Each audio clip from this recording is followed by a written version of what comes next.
जय हिंद मित्रों। चलिए आज हम शुरू करते हैं एक बहुत ही छोटा सा कमांड, छोटा सा फार्मूला जिसके चलते हम किसी भी डेटा का फोरकास्टिंग कर सकते हैं, भविष्यवाणी कर सकते हैं कि आने वाले 10 साल में, 20 साल में जो करंट डेटा है आने वाले 10 साल में ईयर बाय ईयर क्या रहेगी। चलिए देख लेते हैं। माइक्रोसॉफ्ट एक्सेल में एक फंक्शन है फोरकास्ट डॉट ईजीएस, ये है और इसमें जूम करके दिखाता हूँ फोरकास्ट डॉट ईजीएस। फिर इसके बाद टारगेट डेट का मतलब ये कि जिस ईयर का निकालना है, मान लीजिए कि 2022 तो दिया है, 2023 का निकालना है, इसको सेलेक्ट करते हैं, फिर कॉमा लगाते हैं, फिर इसके बाद वैल्यूज लिखा है, ये वैल्यूज का मतलब जो हिस्टोरिकल वैल्यू है ये हम भारत के जीडीपी का ये फोरकास्टिंग करते हैं। तो ये वैल्यू जो है ये हिस्टोरिकल वैल्यू है पिछले साल का, ये 2014 से दिया गया है।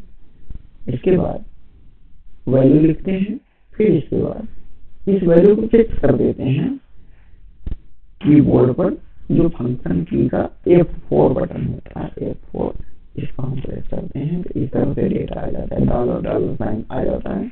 फिर इसके बाद इसको हम कॉमा लगाते हैं, फिर अगला एलिमेंट है टाइमलाइन का मतलब होता है हिस्टोरिकल टाइम में किस कब से लेके हम कब तक का इसके पहले का दिए हैं, मतलब जिस साल का हम निकाल रहे हैं उसके पहले के सभी ईयर को हम सेलेक्ट कर लेते हैं। फिर इसके बाद इसमें भी फंक्शन की का F4 बटन प्रेस करके फिक्स कर देते हैं, फिर इसके बाद ब्रैकेट क्लोज कर देते हैं, इंटर दबा देते हैं। ये आ गया 2023 इस साल का जीडीपी यूएसडी, बिलियन यूएसडी में आया है। अभी देखिए यहाँ ये जो प्लस का जो साइन है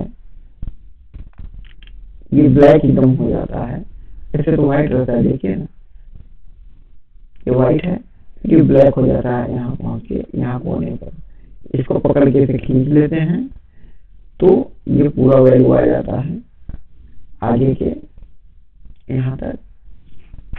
एक और चीज कर सकते हैं, यहाँ जहाँ प्लस का साइन यहाँ जब ब्लैक हो जाए वहां क्लिक कर देते हैं 2 बार, ये आ गया।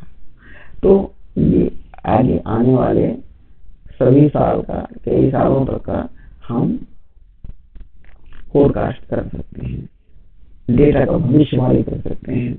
इस फोरकास्टिंग में जो भी डेटा होता है वो एग्जैक्ट फिगर तो नहीं होता, लेकिन उससे आसपास, उससे मिलता हुआ उसके आसपास डेटा ये मिल जाता है। तो अभी हम पॉपुलेशन के लिए भी इस तरह से कर लेते हैं, चेक करते हैं। चलिए फार्मूला वही है फोरकास्ट डॉट ईटीएस। इसके बाद टारगेट डेट ये वाला 2021, इसको क्लिक करते हैं, कॉमा लगाते हैं, फिर इसके बाद वैल्यू में वही हिस्टोरिकल वैल्यू, कॉमा लगाने से पहले हम ये 4 फंक्शन से फिक्स कर देते हैं, फिर कॉमा लगाते हैं, फिर इसके बाद टाइमलाइन ये हिस्टोरिकल टाइमलाइन, ये ईयर, इसको हम सेलेक्ट करते हैं, फिर फंक्शन की F4 को प्रेस करके फिक्स कर लेते हैं, फिर इसके बाद ब्रैकेट क्लोज करके एंटर मारते हैं। तो ये हुआ 2021 का पॉपुलेशन, ये मतलब 1,40,93,54,620। तो अब आगे अगर इसी रेट से ग्रोथ रेट होता रहा कि पॉपुलेशन बढ़ती रही तो आने वाले 10 सालों में देखिए कितना हो जाएगा, 1,05,67,76,858। ये सन 2032 में हो जाएगा इतना, अगर इस हिसाब से चलता रहा तो इस तरह से हम फोरकास्ट कर सकते हैं। ये फोरकास्ट फिर से बता रहा हूँ कि एकदम एग्जैक्ट फिगर नहीं होता है, ये लगभग एक रफ आइडिया मिल जाता है कि हाँ इतना हो सकता है। तो ये कैसा लगा आपको कमेंट करके जरूर बताइएगा। मिलते हैं फिर अगले वीडियो में, तब तक के लिए जय हिंद, जय भारत।